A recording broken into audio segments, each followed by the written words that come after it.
Okay, man. Okay, man. Okay, put the content out, boy. Let's go. Feed the viewers. Yeah, yeah, yeah. All right. Morning, viewers. Mornings. Another beautiful day. Yep. Hope your five senses work. Health and strength is good or excellent. Look like somebody took a Dreamcast arcade stick and customized it. They put some new features on it. Listen to this. It says make Spruce up Agetec arcade stick with 2 Raspberry Pis Pico.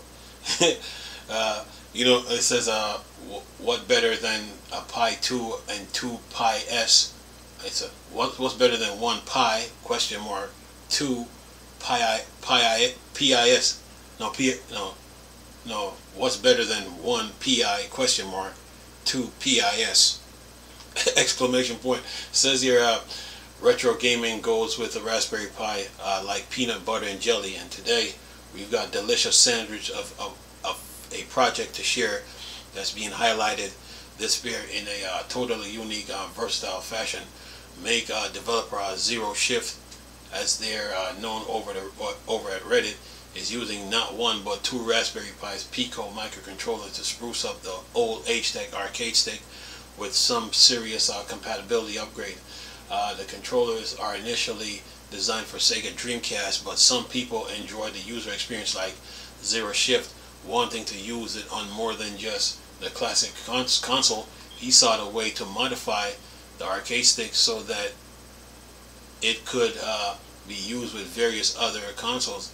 The result is 2 Picos crammed into the case of a range supporting from PlayStation, Xboxes to PCs, and even Nintendo Switch. According to Zero Shifter, it's also support VMU saves.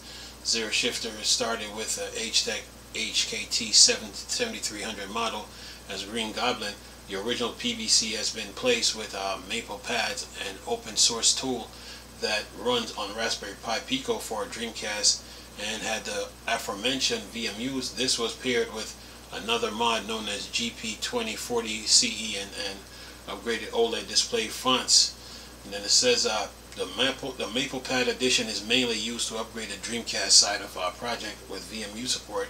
If you're not familiar with VMU, these are saves and mini games that can be saved locally to controller like this Agetec arcade stick or other portable Dreamcast devices. It runs on Raspberry Pi and even open source with code available at GitHub.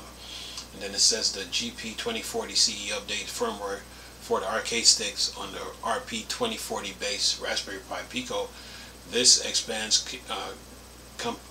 compatibility beyond Dreamcast and allows the controller to work with a wide selections of consoles and subsystems. It also open source and available for anyone to tinker with.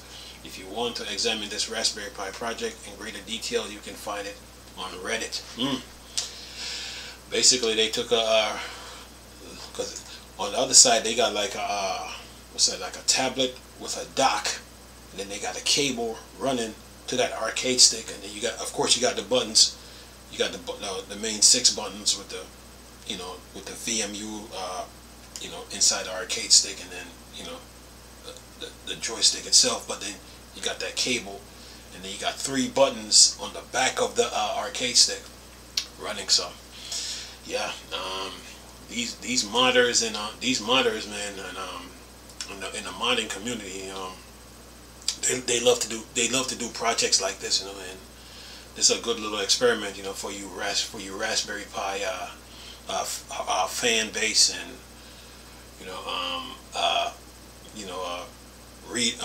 Raspberry Pi lovers. This is a good little project for you to do, and it shows a bucket with some accessories and stuff, even USB cables and boards with cords.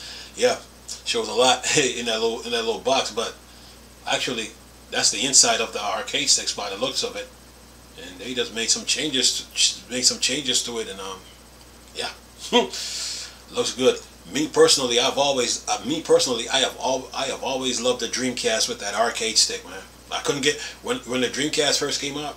I couldn't get I was trying to find a couple of them arcade sticks, man, because, man, if you had when you have Marvel vs. Capcom 1 and 2, and then you top that off with the entire Street Fighter 3 series, and then you add Vampire Survivor, Darkstalkers, with Guilty Gears, with King of Fighters, and then you have Virtual Fighter 3 and Soul Calibur, and then Dead or Alive 2, and then you have the Bleamcast running Tekken 3.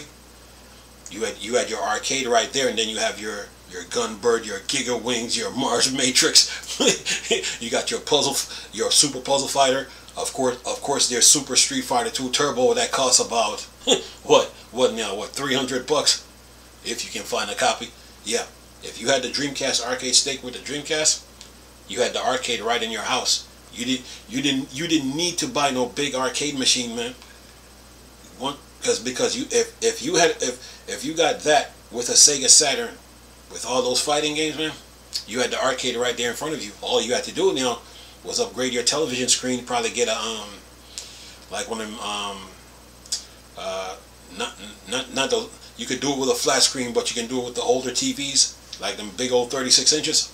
You had the arcade right there, and get you a nice receiver with some speakers and some food. Oh yeah, you got the arcade right there in your home, man. So yeah, me, I just sit here and pretend like I don't know video games, but I just sit here and pretend like I don't know it. But yeah, I was trying to get my hands on a couple of them arcade sticks. I'm a competitor. I just sit back and act like I don't play video games, but that's what I do. But anyway, I'm gonna leave this video for y'all to enjoy though. Nice talking to you people again. Chris, still a Star Wars Star Trek thing. Dark Side. Go. Peace.